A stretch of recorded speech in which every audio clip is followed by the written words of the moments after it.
The Matchlock Gun by Walter D. Edmonds. Chapter 1. The Spanish Gun.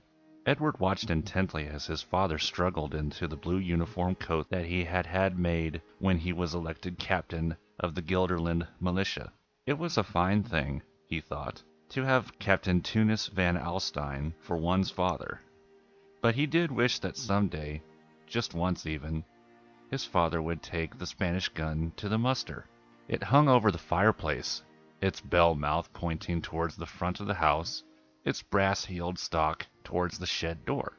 It was longer than a grown man, half again the length of the musket kept on pegs over the stoop door, and more than twice the length of Edward, who was now 10 years old, with long legs, dark hair, like his mother's, and serious eyes.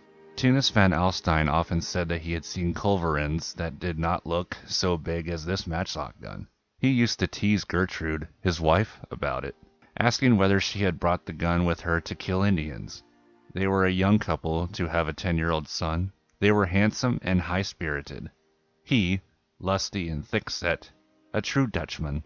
She, showing her Palatine breeding, dark, brown-eyed, with black hair braided around her head, her slim body limber and quick about her work. They had been 19 and 16 when they had married, and she hated it when Tunis put on the militia coat. All summer he had been going off on military service, into the hills and down to Albany, and every time, to Edward's disappointment, he took the musket. This time, before Tunis could reach for it, Edward asked, "Aren't you ever going to take the big gun, father?" Tunis swung round to his son, looking down into the thin, serious, dark face. "Look, Edward, I'll show you." He lifted the long gun down. It was so heavy that a man could hardly hold it. As for Edward, when he tried, he could not keep both ends off the floor together. Then, as though Van Arnhem were not waiting outside impatiently in the gathering darkness, sitting his own horse and holding Tunis's mare, Tunis bent down to show the boy how the gun worked. "You see, Edward, it's a matchlock. It doesn't fire itself like the musket with a flint. You have got to touch the priming with fire, like cannon. It's a nonsensical, old-fashioned kind of gun, isn't it?" Edward felt disappointment over the lock, but he still thought it was a magnificent gun, and the candlelight caught the tracery on the brass bindings, making them look rich. He let go of it reluctantly when his father straightened up to replace it over the fireplace. Gertrude stooped down to pat her son. "Oh, never mind," she said to him. "Your great-grandfather Dygert brought it all the way over from Holland with him." Edward brightened a little. "Yes," he cried. "He bought it in Bergome op Zoom to bring to the wild America." 6-year-old Trudy laughed at the words Bergome op Zoom, and clapped her hands and jumped up and down in delight. Tunis took his hat from his wife and looked at her over the heads of the children. Outside, one of the horses jingled its bits as it shook itself. A northwest rain was falling. A real November storm had been blowing all day over the Helderbergs, with low clouds driving. At dusk, just before Van Arnhem came, they had heard geese quartering the clouds, invisible and high. Winter was coming close. "Where are you going, Tunis?" "To Palatine Bridge." "Did Van Arnhem say whether there were any French?" She was stuffing half a loaf and some sausage into his pouch, but she was looking at him. He had taken down the musket. He looked so manly and brave in his blue coat with red facings, his wide-brimmed hat and heavy boots. Now he seemed absorbed in examining his powder horn, then filling it from the big horn beside the chimney. He said to her, "Oh, I don't know. Indians, anyway. He said the settlers were running down from the north to the flats. A horseman reached Albany at 2 hours past noon." He looked up then as he passed the thong of the powder horn over his head. "Gertrude, you mustn't be worried.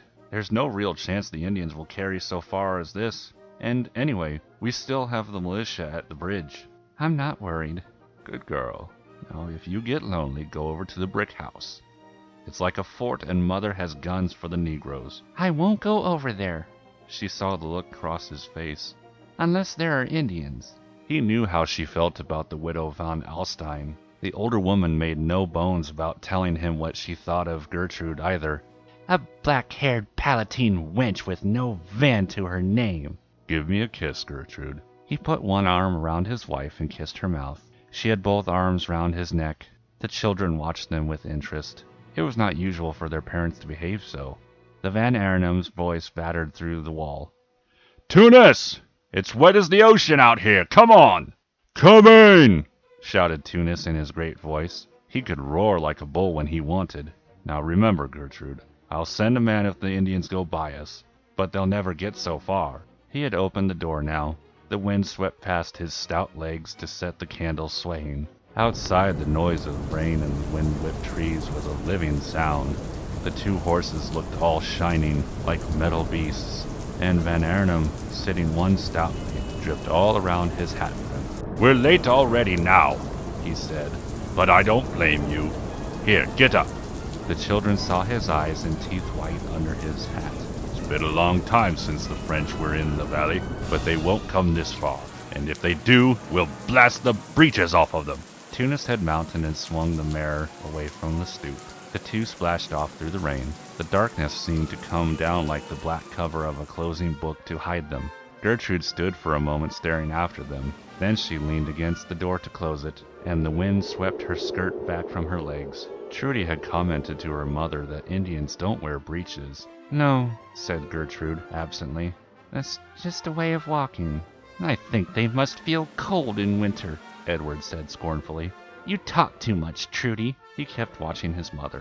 He wanted to say that he looked after her, but he felt shy of saying anything to her after the way she had kissed his father. She said, suddenly, "Come now, children, it's time for bed." Trudy began her usual objections, saying that she did not want to go to bed. "Why not? It is windy, Mama." "Oh, that's nothing." Then Trudy had said that she wanted to sleep with her mother, and that she would not do so without going to bed with her Mama. "You go right up now," Gertrude said evenly. "No nonsense." All right, everyone, that's going to do it for Chapter 1 of this book. I actually have never read this book, so you are reading it along with me for the first time. I don't know if any of you have ever read this book, but it is looking to be a good book so far. So if you like this video, be sure and smash that like button, subscribe and comment, and share it with your friends. This is a really good book, and I am enjoying it so far, and I hope you are too. This is Mr. Floppy 19, signing off until Chapter number 2. Thank you.